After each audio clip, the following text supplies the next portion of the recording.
أعوذ بالله من الشيطان الرجيم. بسم الله الرحمن الرحيم. الحمد لله رب العالمين، والصلاة والسلام على أشرف الأنبياء والمرسلين، سيدنا مولانا أبي القاسم محمد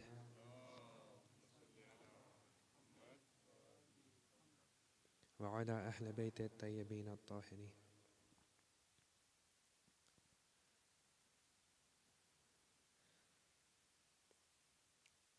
First and foremost, as always, we'd like to thank Allah for giving us this opportunity to get together again for another week. I come to you with a heavy heart. This expression of gratitude is not something that we should take lightly. And I've mentioned this before as well, but something happened this morning which makes me want to just emphasize on this point a bit more. Like, according to the calculations of all the social scientists that may be, of all the historians that may be, we were not supposed to be here. It's as simple as that. The lovers of the Ahlul Bayt should not exist right now. From day one, the lovers of the Ahlul Bayt have been oppressed. From day one. Just this morning, when I was studying in Iran, we made some friends, some brothers from Nigeria. And just this morning, one of the brothers sent me pictures and videos of their Arba'een procession. And it was fired upon, and his older brother became shaheed as well. So again, that just kind of gives you a bit of a shock that alhamdulillah we're sitting down here, and yes, we begin each session thanking Allah for giving us the opportunity to be able to get together like this. But I feel sometimes we may take it lightly because it's something we do at the beginning of every session. And I felt like, especially because of what happened this morning as well, I felt like it's something which maybe needed to be slightly reiterated and re-emphasized. There's some beautiful lines that a poet wrote. Ali lived in the hearts of every lover they killed. Their only crime was his love that their hearts had filled. And yes, if they were criminals, then take us away too. This is one crime we will plead guilty for any day too. The only reason why these people are being slaughtered is because of the love of the Ahlul Bayt that they hold in their hearts. I don't know if you guys are aware or not, but after Iraq, the biggest procession, the biggest Arba'een procession, does anyone know where it happens? In Nigeria. They get 2, 3, 4 million people. One procession. They walk from a certain place to their central mosque. Right? Brings me on to the second point. I think sometimes it's very important for us to remember that we are not detached from the movements of the lovers of the Ahlul Bayt across the world. Sometimes we need to remind ourselves that it is one movement. Like, we are them, they are us. There is no difference.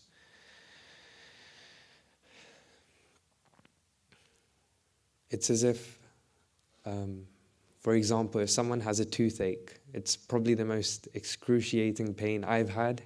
So I'm going to use that as an example. When someone has a toothache, they don't continue to live their lives the way that they would before the toothache.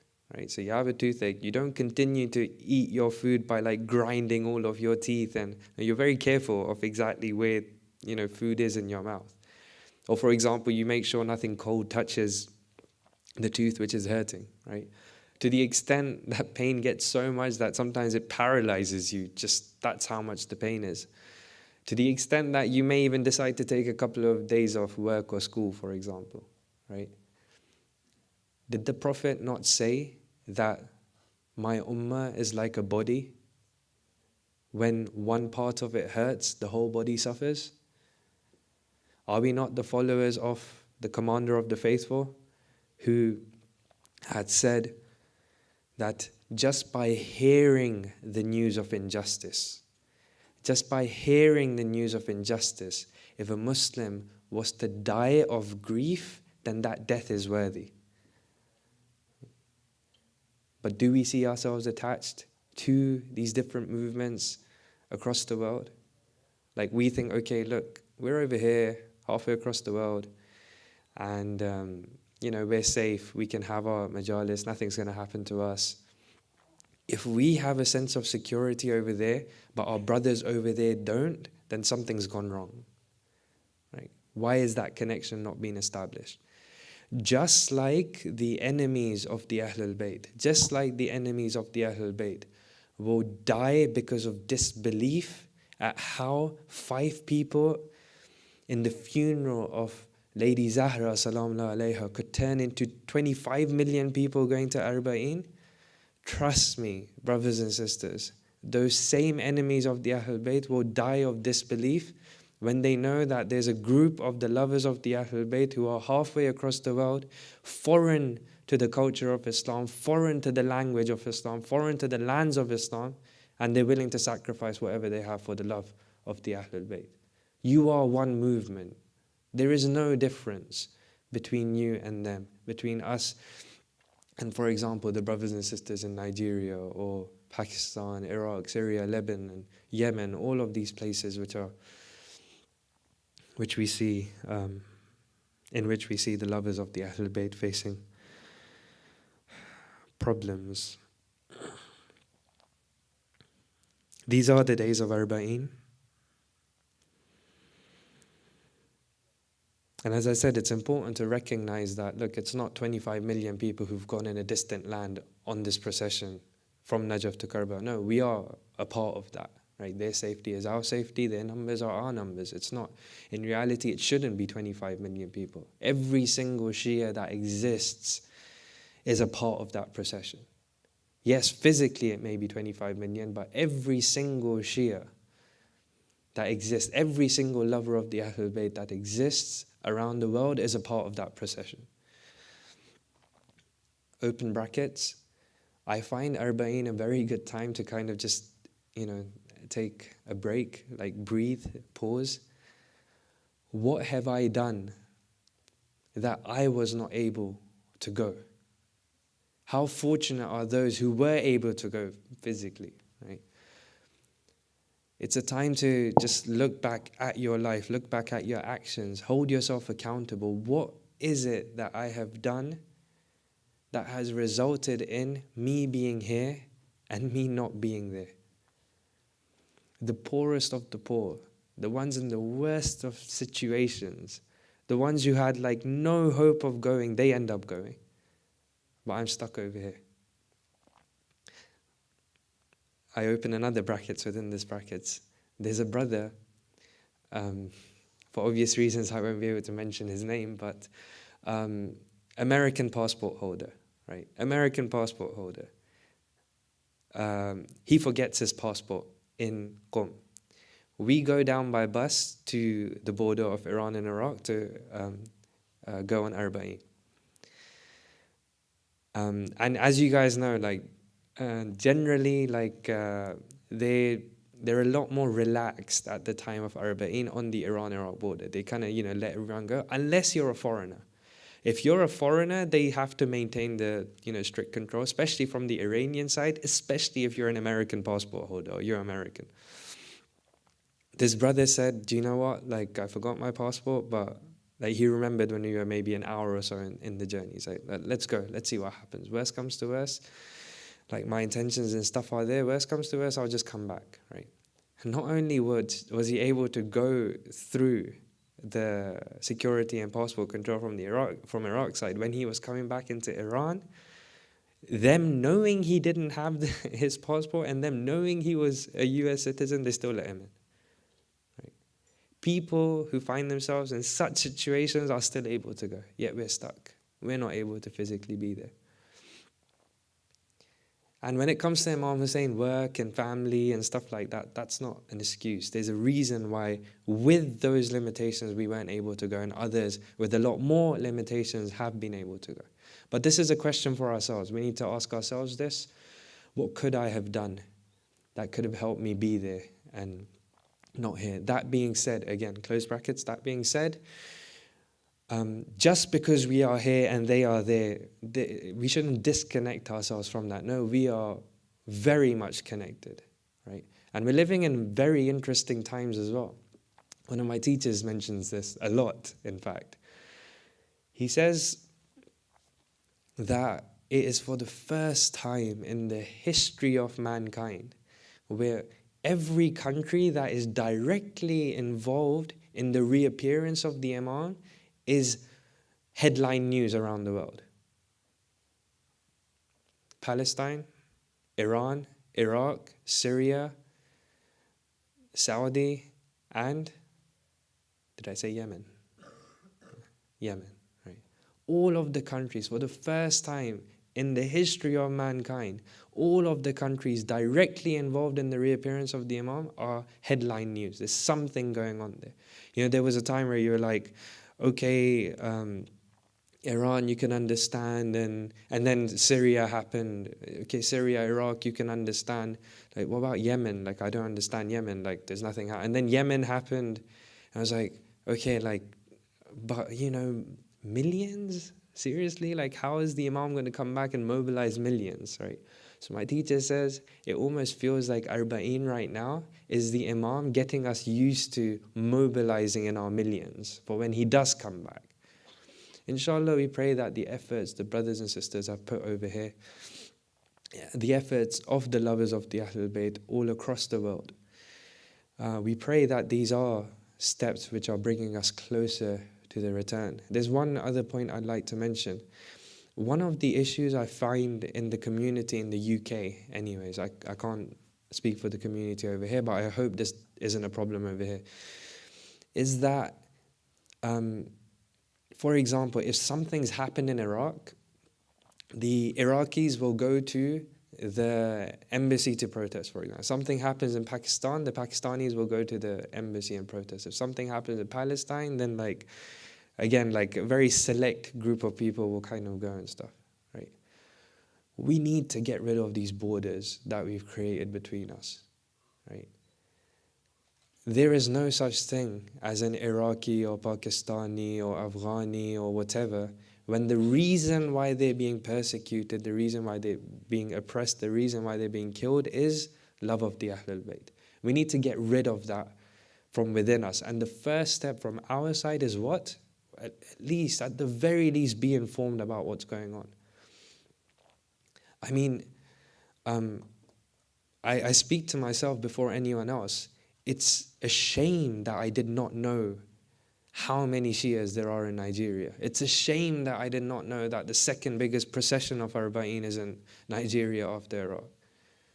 Right? We should know these things. We should know about the different communities which exist in other places as well. Like, make an effort to know about how the movement of the lovers of the Ahlul Bayt has progressed throughout Pakistan, India, Iraq, Lebanon, Syria, and all of these places. We need to be aware about these things. Otherwise, it's a joke if we call ourselves the lovers of the Ahlul Bayt. We're not. We're lovers of this culture which we just happen to find ourselves in. No, we're lovers of the Ahlul Bayt. There are no boundaries. Right? And the first step for that is, the first practical step for that is, inshallah, let's make an effort to try and find out about these different communities. And then, hopefully, beyond that is actually recognizing their weaknesses as our weaknesses, their strengths as our strengths, and moving forward as one movement would. Right? Inshallah. Please recite salawat.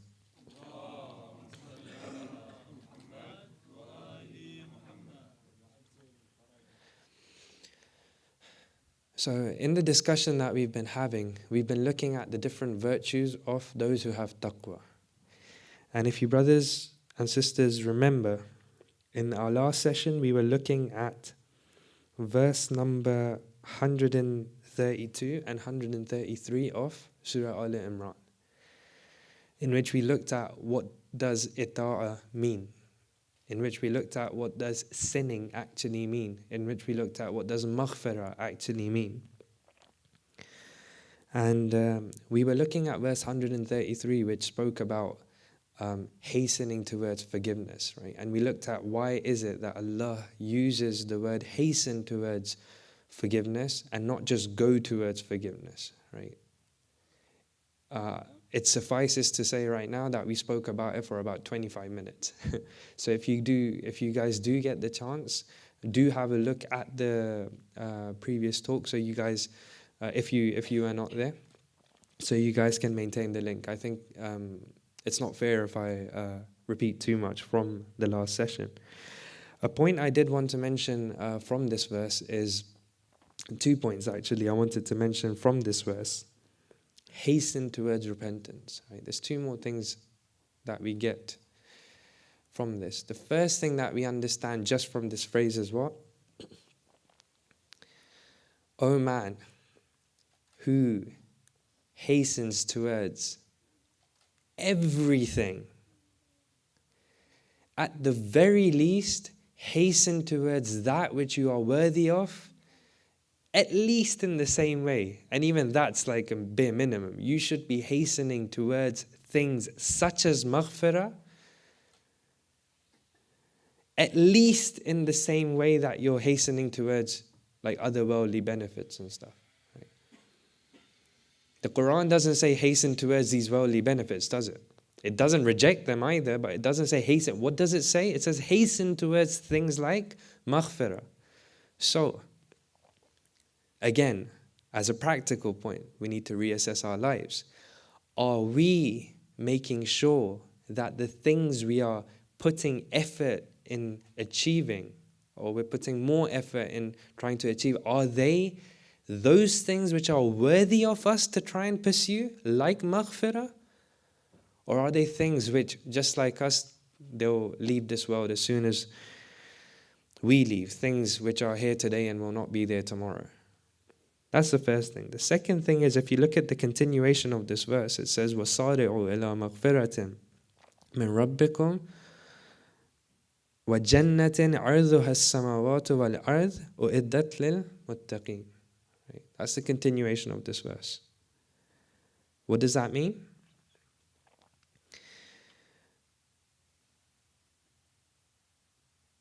Literally, it's saying, if you just take the apparent, again, hasten towards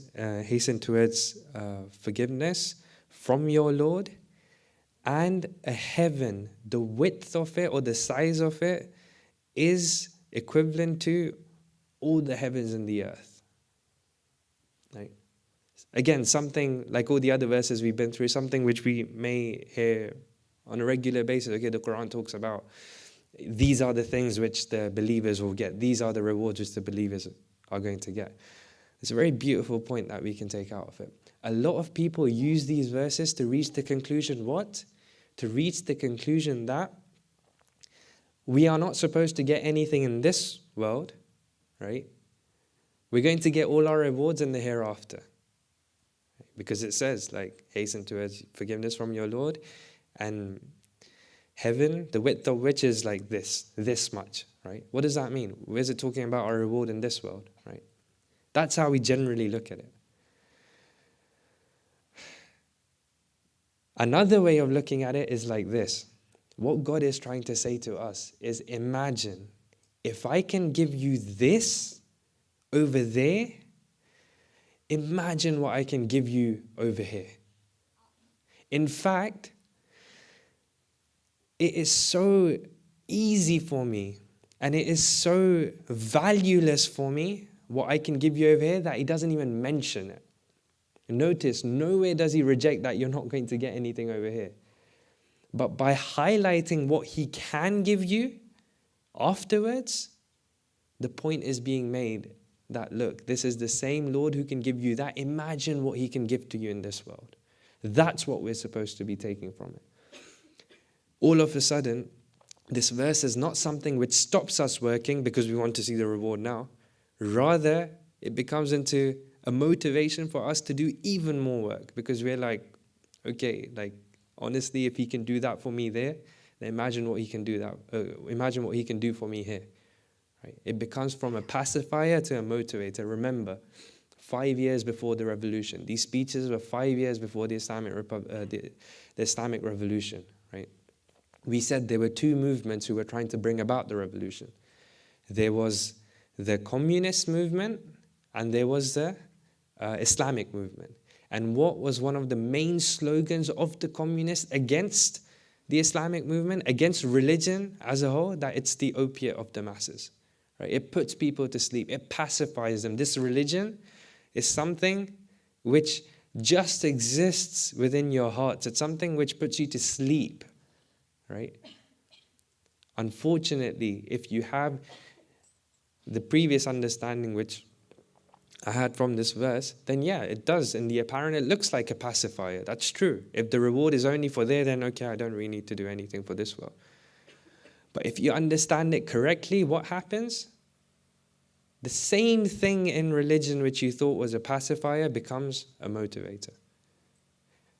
And Ayatollah Khamenei says this, he stresses this like 2-3 times within these lectures. He says that if this is the religion which you are condemning, then we stand with you. You can be my representative and go and like destroy that religion as well. We're against it as well. But unfortunately, this is the only religion which they saw, because that was the religion which was prevalent among the people. And we'll see this, like this point is highlighted even more when we get to our discussion on tawakkul. Tawakkul being, reliance upon Allah. So I don't have to do anything. There's Allah. He'll take care of things. Right? Is that what tawakkul is supposed to be? Please recite a salawat.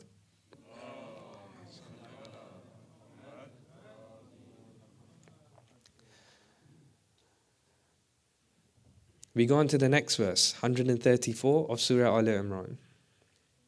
الَّذِينَ يُنْفِقُونَ فِي الصَّرَّاءِ وَالضَّرَّاءِ.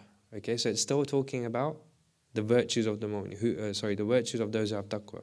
Who are those who have taqwa? They are the ones who spend in ease and adversity. Every single translation I have seen in English translates infaq, yunfiqun, the root word infaq, as spending, right? And that's it, just moves on, right? I don't know if there's a Danish translation in the Quran. I would genuinely be interested to see what it actually says for the word infaq, right? Why do I say this? Okay, you come across this verse. The muttaqeen are those who spend in ease and adversity. Okay, alhamdulillah, so they're like generous people, they give out, wherever and whenever they can, you see them giving out money. Is that what infaq means? There are other words in Arabic which can be used for spending, right? Why is it this word specifically used?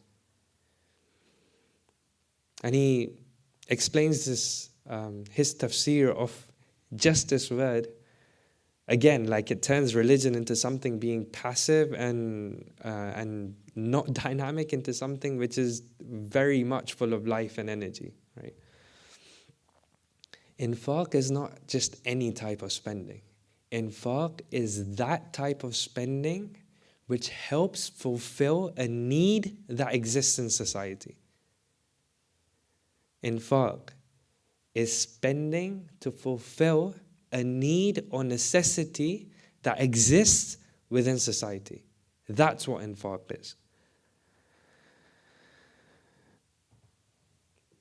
If you, for example, if someone has money and you give them money, right? They're not in need of money, but you give them money, right? That's not infaq. If someone is hungry, for example, and you give them food, that's infaq. If someone is cold and you give them clothes, for example, that's infaq, or shelter. That's what infaq is supposed to be. And again, like it has different levels. It's not just like, okay, I see this person is hungry, I give him something to eat and that's my infaq done. No. Remember, infaq is fulfilling a need that exists. Is his need filling his stomach there and then, or is his need finding a source of food, for example? Continuous source of food. There's a famous saying in English, like don't give a man a fish, teach him how to fish, something along those lines. Give a man fish and he's fed for a day. Teach a man how to fish and he's fed for a lifetime, right? Again, so, right, this person's hungry and you just superficially put a band-aid on top of the problem that he has and expect that to be infaq. No, at times, no, you have to go deeper. You have to figure out what the root is and you have to fulfill that need. That is infaq. And also, it's very important for us to take these discussions and don't just see them on an individual level, right? There's a lot of big countries right now who are the number one in giving charity to everyone else, right? And they use that. They're like, look, we give so much charity. We're like amazing people and stuff. And that's it, kind of thing. Right? It's a hang on a second. Is this spending of yours actually helping fulfill a need in society? Because according to Islam, the only value in spending is when it's being done to fulfill a need. You see the wealthiest of nations destroying hundreds of tons of food every single year, but they're proud of the fact that they also happen to be the most generous nation on earth, for example. Generous nation on earth, for example. Africa needs clothes, for example, and they're sending them food. Right? Or Africa needs food and they're sending them clothes.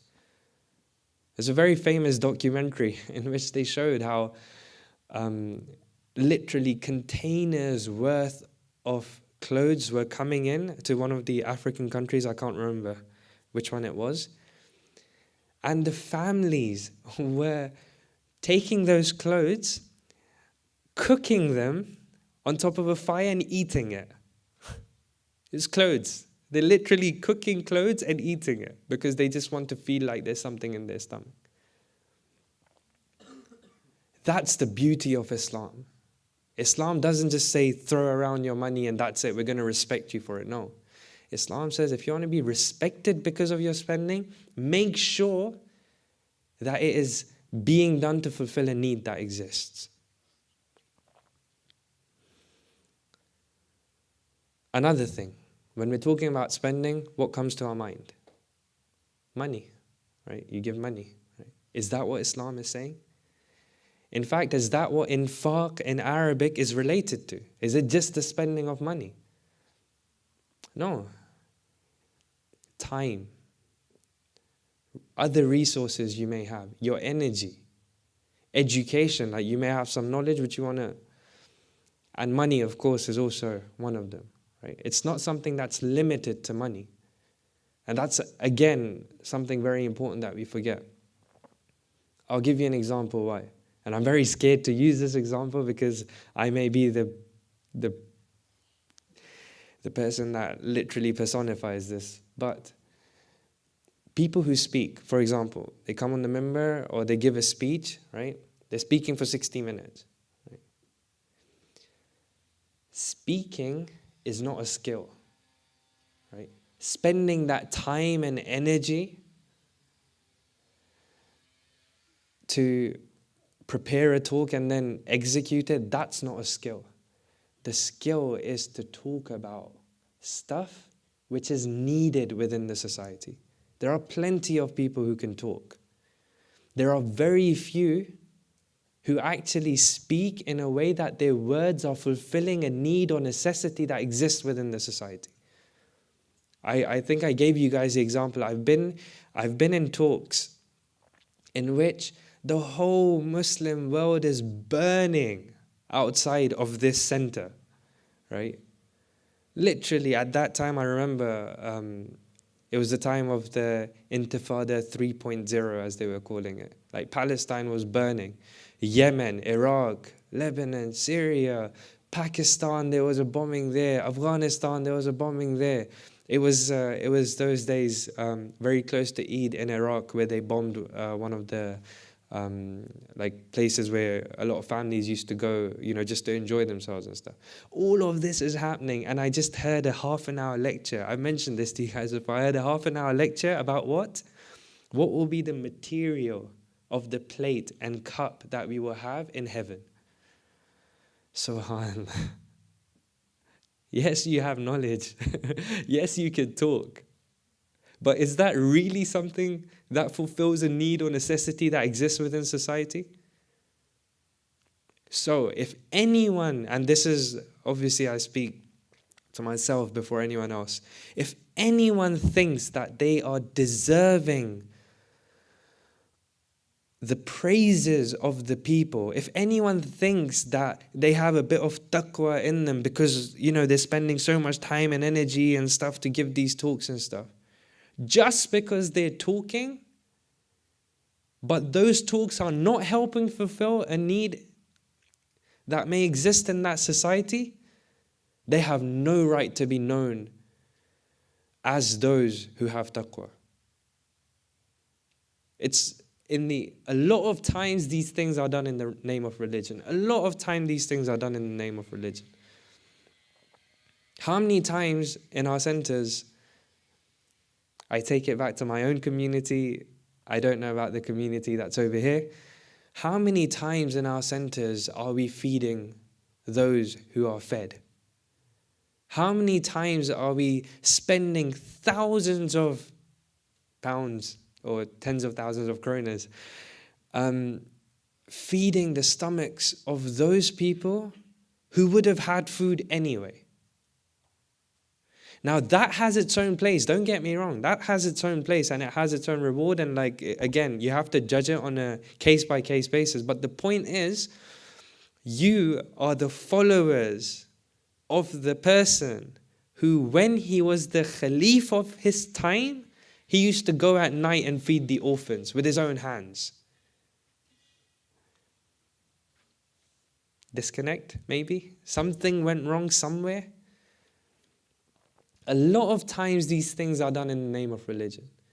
That you think what you're doing is good, but in reality, not only is it not good, but it may actually it may actually lead to the destruction of religion. Why? Because if religion does not provide the solutions to the needs of the society, and people see that religious people are doing things which do not help fulfill needs which exist in the society, what will they think of religion? It pacifies people, puts people to sleep. It's not useless. The destruction of religion happens like this. When the next generation do not see the fruits of this faith that you have in helping fulfill the needs of society, in helping fulfill their needs, why would they come? Something that we need to ask ourselves. Please recite a salawat.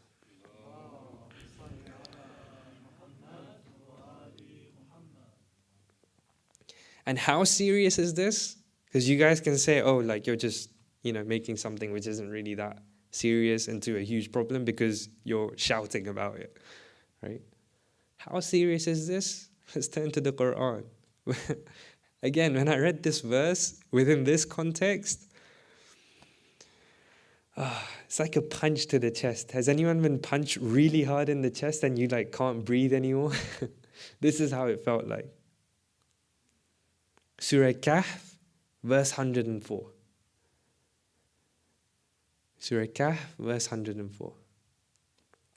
Say, shall we inform you who are the biggest losers in their works?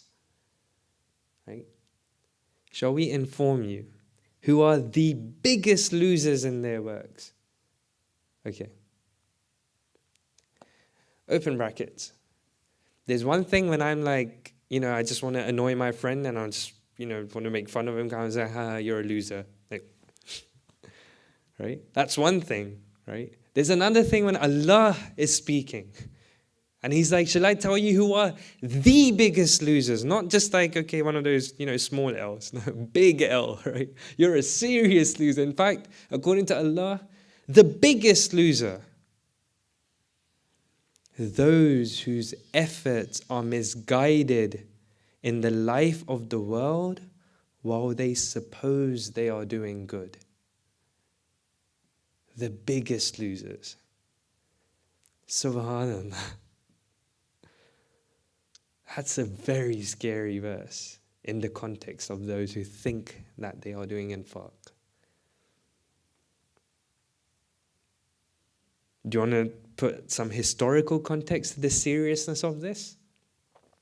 Again, it's a point I mentioned already. I mentioned it in the Saturday and Sunday classes as well. Why, Allah, why the biggest losers?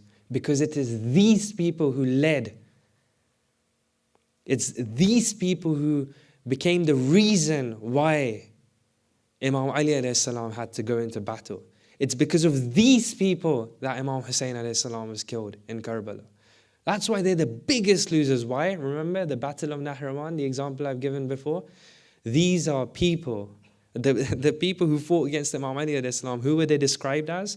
They were described as having marks on their forehead and on their knees because of the prostration that they would do. They're described as crying so much in their Salatul Layl. Forget your obligatory prayers. They would cry so much in their Salatul Layl, their beards would get soaked. A lot of them were memorizers of the Quran. I can't remember the exact number, but when I heard that number of how many memorizers of the Quran fought against Imam Ali in the Battle of Nahrawan, like, you really have to think about what you're doing. But what were they doing? Salatul Layl, that's not a joke, man. Especially reaching like that kind of feeling in Salatul Layl. Memorizing the Quran, that's not a joke. So much prostration that they had marks on their foreheads and their knees, that's not a joke. But who are the biggest losers? Those who think that they're doing good. This is how serious it is to figure out. This is how important it is for us to figure out where we're supposed to be spending our time, our resources, our energy, our money, and so on and so forth. Because you could end up being the reason why Imam Hussein was left alone in Karbala. That's how serious it is. I may mention this as well. Again, it's just very good reminders. So there was a group of people who came from Kufa, lovers of Imam Hussein. They came from Kufa to a hill from which they could see the fighting happening in front of them. They could see how few Imam Hussein and his camp were. They could see how many the enemy was. What did they do? What do we do for the Imam of our time? Pray for his protection? They prayed for his protection.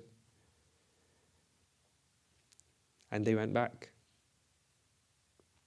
Who matters? The ones who stayed with Imam Hussein, the ones who fought. I was reading the letters of the people of Kufa that they had sent to Imam Hussein. Like the words that they were using. For example, imagine how you would feel right now, thinking of how we speak to like the Imam of our time. Imagine how you would feel when you see that the people of Kufa in their letters to Imam Hussein were writing what? Al-ajal, al-ajal, yabna Rasulullah. Is that not what we say? There's a very big difference between doing what you think is right and actually doing what you're supposed to be doing.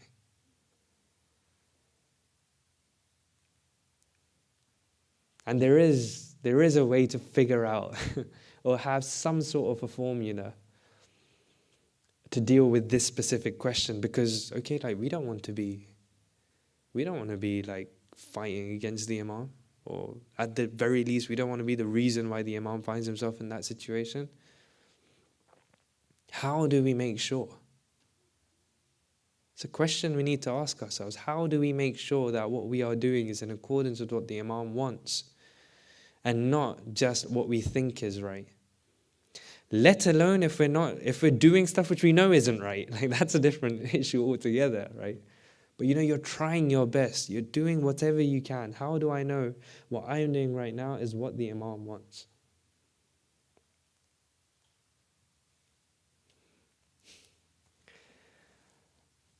That's very important for us to think over.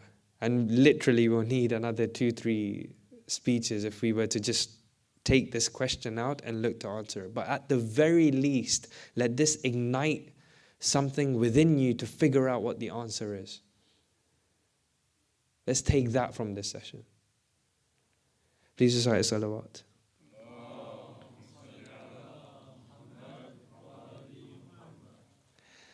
Alhamdulillah, like with that salawat, like I can see the iman of you brothers and sisters, because generally the more scary the discussion begins, the quieter the salawats get, but you are getting slightly louder, so please try a loud salawat.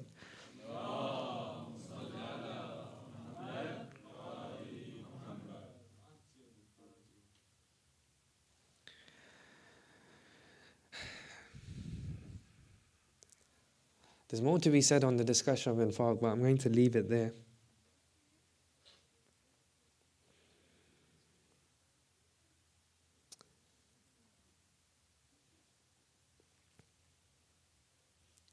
Sorry, time-wise,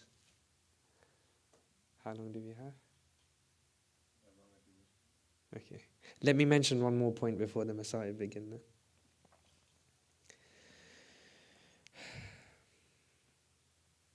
This leads very well onto the Messiah, so I think it will be beneficial if we mention this.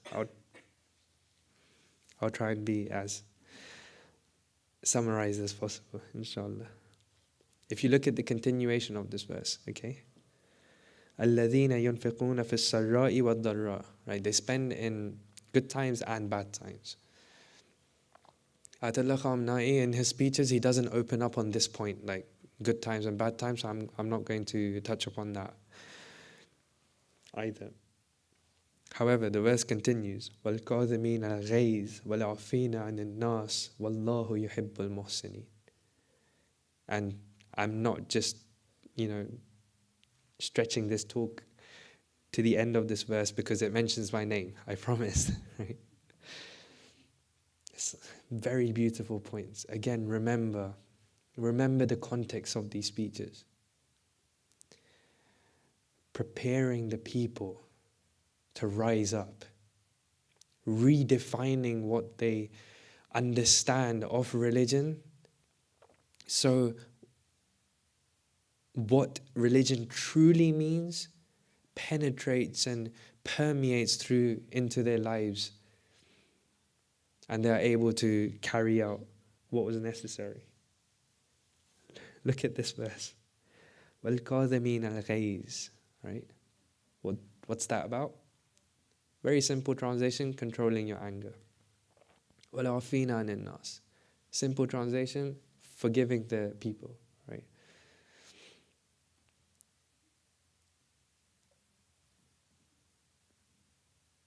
These very verses were being used by those who were paid by the establishment of that time to pacify the people. Why? Because the people would be like, oh, we see so much oppression, so much problems around us, we need to do something, how dare they do this? And the person from the member is saying, what? Look, calm down, guys. Like, we have a verse in the Quran that says, control your anger, chill. Right? Don't get so angry. And like, do you know what they did to my father? Do you know what they did to my brother? Do you know what they did to this person and that person? It's like, oh, they did? Okay, the Quran has the answer. Forgive them. Afina anin nas, forgive them. Again, relax. Right? It's like, oh, okay. Then what do I do? It's like, nothing, relax. Again, what's this religion being defined as again? Something that pacifies you. Something that pacifies you again, right? What do these verses actually mean? What does controlling your anger mean? When we have verses in the Quran which talk about having strong negative emotions within you towards those who are against Islam, we have plenty of verses which speak about being severe to those who are not the mu'mineen, for example. How do you put these two together? On one side you're saying like don't get angry, don't have these negative. On the other side the Quran is saying no, do. Like, how do you fix those two? These verses are saying control your anger. They're not saying don't be angry. If you see something that's happening that's wrong, again, whether it's on an individual level, on a family level, on a community level, on a national level, if you see something that is happening and it's wrong, it should make you angry. If it's not making you angry, there's a problem. But what Islam says is control that anger. What does that mean? Don't let your anger decide how you're going to deal with it. Be angry because that's going to motivate you to work. But don't let that anger control you in how you're going to respond. That's what it's saying. Again, not only is it not a pacifier, it's telling you how to be active. It's giving you guidelines that, yes, be active, but be active with these guidelines. Make anger your motivator, but don't let it control you. Same thing goes with forgiving the people. What is Allah speaking about over here? He's speaking about the mistakes that people may make due to negligence, due to forgetfulness. This person comes, he takes your father away, tortures him to death, and you tell him, look, what you're doing is wrong, kind of thing. And he comes and then he takes your brother away. Same thing. It's like, even like the women of your family they take away, and you're like, look, my religion teaches me to forgive. So you did this, but look, it's all good. Bro, these aren't the, and sisters, these aren't the mistakes which Allah is telling you to forgive.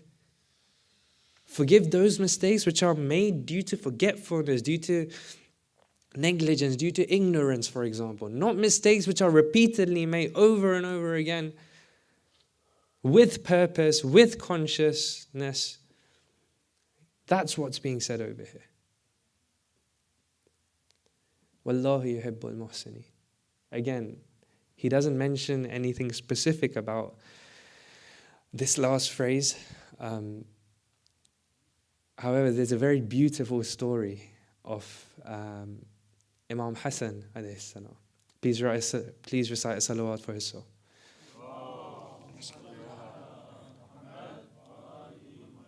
I'm sure you guys have heard this before. He was sitting down. One of his servants, she was going past him and she had hot soup in her hands and she accidentally drops it. And as soon as she drops it, she becomes afraid. She's like, I don't know what the Imam is going to do. So what did she say? These are the servants of the Ahlul Bayt, right? They speak in Quran, right? What did she say? وَالْقَاذِمِينَ الْغَيْظَ, right? And the Imam responded saying, don't worry, I'm not angry. And then she says, وَالْعَافِينَ عَنِ النَّاسِ. And the Imam says, I've forgiven you. And then she says, وَاللَّهُ يُحِبُّ الْمُحْسِنِينَ. And how does the Imam respond? You're freed. This is the Ahlul Bayt.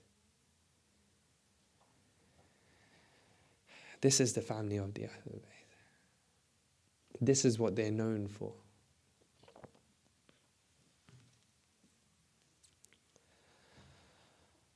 Please recite a salawat.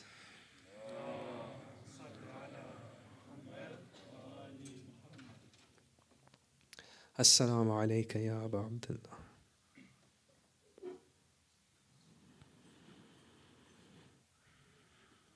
Some people get the impression that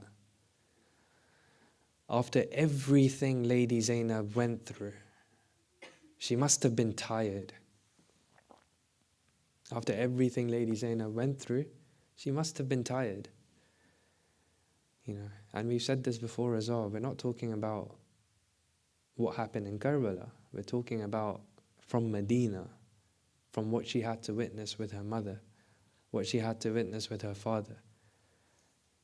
The whole journey, every single bit of oppression that happened on the Ahlul Bayt, she had to experience it. And then Karbala is Karbala. Right? Some people get the impression that she's tired. What we forget is tiredness is not for people like that. Right? Tiredness is for us. Lady Zainab was a student of the school of her mother, Lady Zahra salamullah alayha. Can a student of that school ever be tired? Let me tell you who this teacher was, right? Lady Zahra. Let me tell you who she was. Take your hearts to Medina. I'm going to say this very quickly because it's sometimes very hard to repeat some of the things which befell upon the household of the Prophet. Take your hearts back to Medina. There's a burning door, there's smoke, and then there's a kick. And as a result of the kick, there's a nail which pierces a rib. And as a result of that, there's a son, Mohsin, who is not born. Why does Lady Zainab not become tired? Because as soon as Lady Zahra regained consciousness, she had lost her son. Her ribs had been pierced. The heat of the fire, everything was there. But as soon as she regained consciousness, what did she say? "O Fizza, where have they taken Ali?" And she gets up and she goes. Fizza tells her that they took her to the mosque. They took him to the mosque. She gets up and goes. You think Lady Zainab will be tired? They say when Lady Zahra got to Amir al-Mu'mineen, she held on to his cloak so tightly that the only way they managed to get rid of her was by hitting her. There was no other way that... You think Lady Zainab will be tired when she comes from a teacher like that?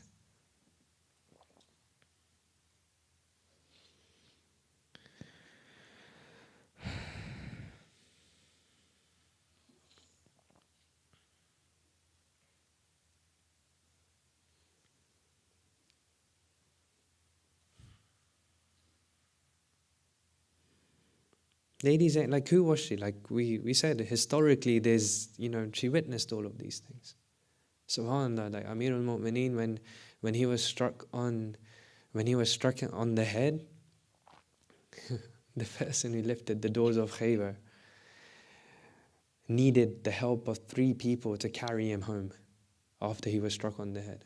But what's interesting is when he comes close to his house, what are his words? "Leave me, let me enter the house myself." Why? Because I don't want Zainab to see me in this state. As if he knows what she has to face afterwards. Don't let this be another musibah on top of what she has to go through anyway. You think it's easy watching your brother become poisoned by his wife and clean the blood?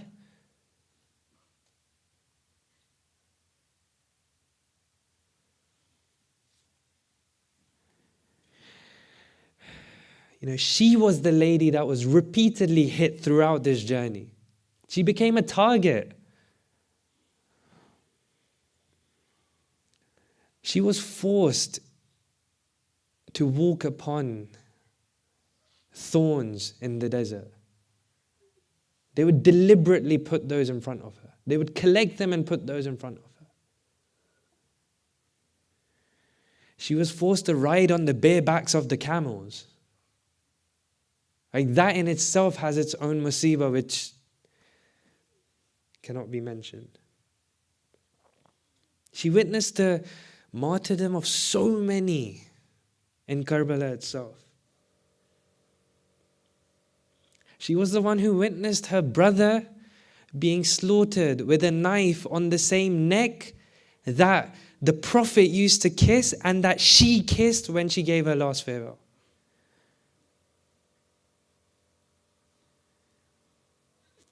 She was the one who went through all of this, and still on the morning, just before morning prayers on the 11th of Ashura, what did she do?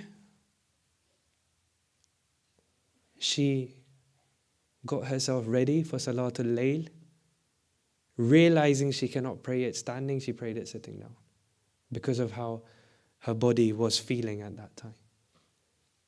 After all of that, she still prays her Salatul Layl.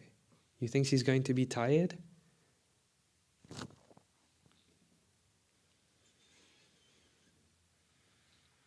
Ajib.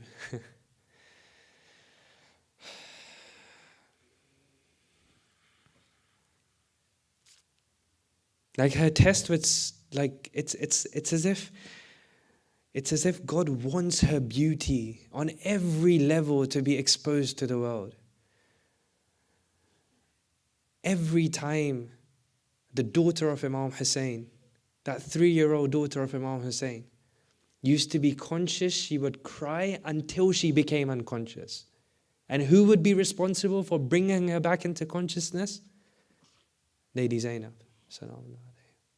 You think it's easy to see that? All of this she went through, but she was not tired. Another thing which tells us that she's a student of Lady Zahra, just like Lady Zahra protected and saved the Imam of her time, she brought up a daughter who would end up saving the life of the Imam of her time. Not once, not twice, repeatedly. How? We have in the Maqatil different occasions during those few hours when the battle was going on that the Imam became unconscious. When was one of these times? Ali Akbar went out into battle. When there was nothing else left,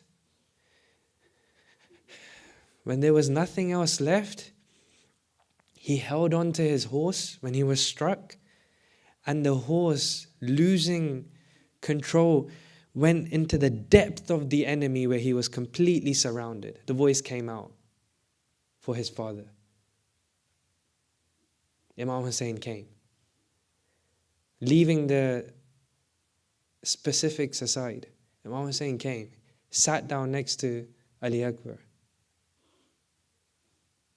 If you guys remember, this is a place where Imam Hussein became unconscious. But why did he become unconscious?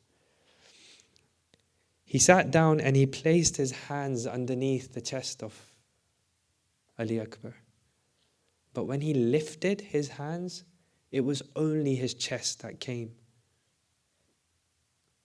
So he placed what he could of his son on his laps. When did he become unconscious? He placed his cheeks upon the cheeks of Ali Akbar. And there's quiet. There's no movement. What's happened? The enemy began to think that Imam Hussein has left this world. Who was it that saved the Imam? Who was it that brought him back into consciousness? Lady Zainab ran from the tents. And she went to the body of Ali Akbar. And she helped her brother regain consciousness. This happened more than once, but there was something different about this time. This first time when she went out. Do you know what was different? This was the first time that non-mahrams had seen Lady Zainab not surrounded by the Bani Hashim. Before this, no one knew even the height of Lady Zainab. When Lady Zainab would go for the ziyarah of the Prophet, the Bani Hashim, the youth of Bani Hashim would run in front of her to blow out all the candles that were there at the grave so no one would know even what height Lady Zainab was. This was the first time when non-mahrams saw Lady Zainab not surrounded by the protection of the Banu Hashim.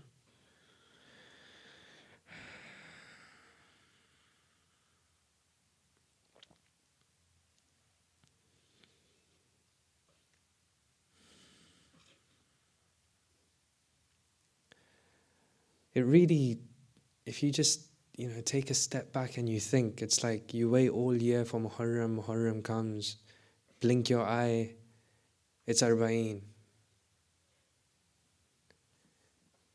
How much more I wanted to cry for you. How many more sins, how much more darkness exists within me, but I blinked and Arba'een is here.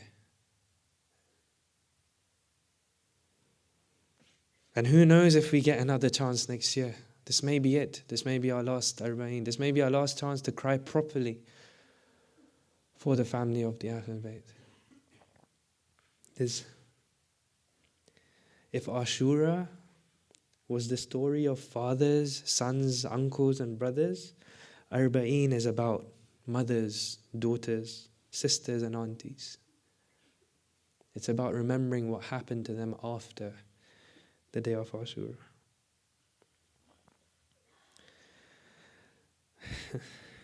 SubhanAllah, there's a beautiful exchange that happened between Habib and his wife, in which he says that the Imam has said to me to tell your family to leave as it's going to get difficult tomorrow. And his wife says what to him? She says, why are you staying? And Habib said, I'm staying for the protection of the son of the Prophet. What did she respond? Then I am staying for the protection of the daughter of the Prophet.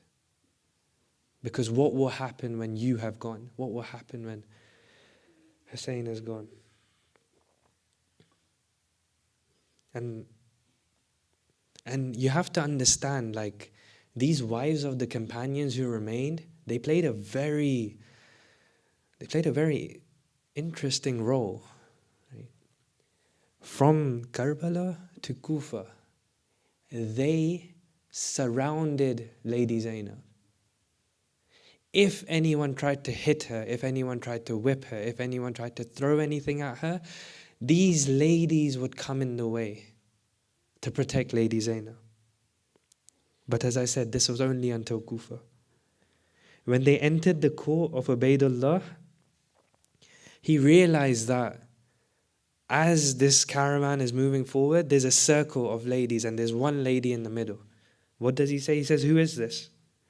He noticed there's something special about just the way that she was, the way that she walked. Again, remember, Zainab doesn't get tired. Doesn't matter where you're standing, doesn't matter what you've been through. You will stand in a way that the tyrant of the time will look at you and be like, hang on a second, there's something special over here. So he saw this circle around the ladies and she said, who's this? He said, who's this in the middle? And one of his guards told her that this is the daughter of Ali. This is Zainab in the middle. Ubaidullah understood what was going on. And he gave the order to make sure that none of the ladies of that caravan accompany Lady Zainab anymore. So from Kufa to Sham, whatever happened to Lady Zainab, it was as if, okay, now she doesn't have the protection. Let's get our revenge for that journey from Karbala to Kufa. And there was no one there to protect her.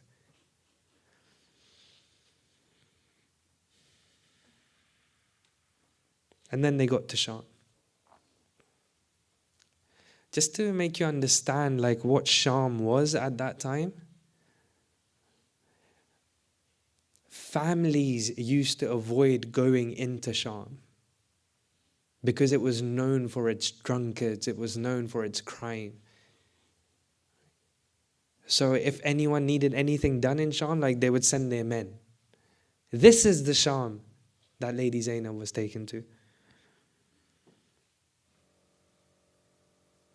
And what was the first thing that happened when they reached the courtyard of Yazid? Yazid and his guards knew the sanctity and majesty of Lady Zainab. They knew that whether you do something or you don't do something, she has her own status. That's given to her by Allah. She is the daughter of Ali and Zahra. That's not a joke. They knew that she has this greatness about her, this majesty about her. So what did they decide to do? They decided that they're going to humiliate her, to take away this majesty in the eyes of the people, to show her as lowly, as abased, as humiliated. What did they do? And my teacher says that he feels this is why Imam Sajjad, Imam Zain al-Abidin, when he was asked, what was the worst musibah that you experienced? He said 3 times, Asham, Asham, Asham. Why? What did they do to humiliate her? They took a rope and they placed it around the neck of the grandson of the Prophet. The daughter of Ali and Zahra was dragged in front of the son of Muawiyah whilst he was drunk.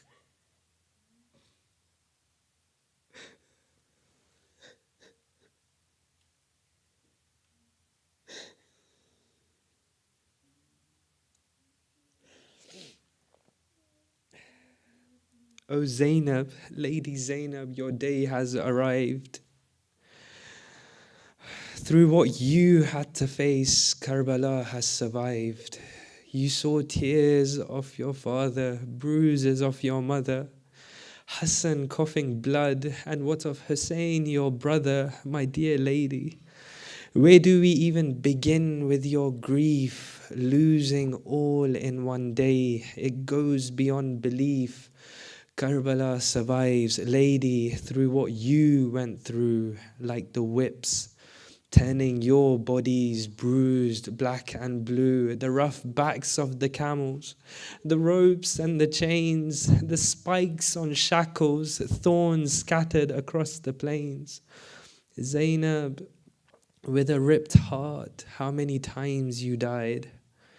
Zainab, with a ripped heart, how many times you died. The cursed would laugh and laugh and laugh whilst you cried. The curse would laugh and laugh and laugh whilst you cried. We pray to Allah that He accepts this small act of worship in His way. We pray to Allah that He hastens the reappearance of the Imam of our time. We pray to Allah that He helps us realize and become a useful part of the movement of the Imam of our time. Please recite a salawat.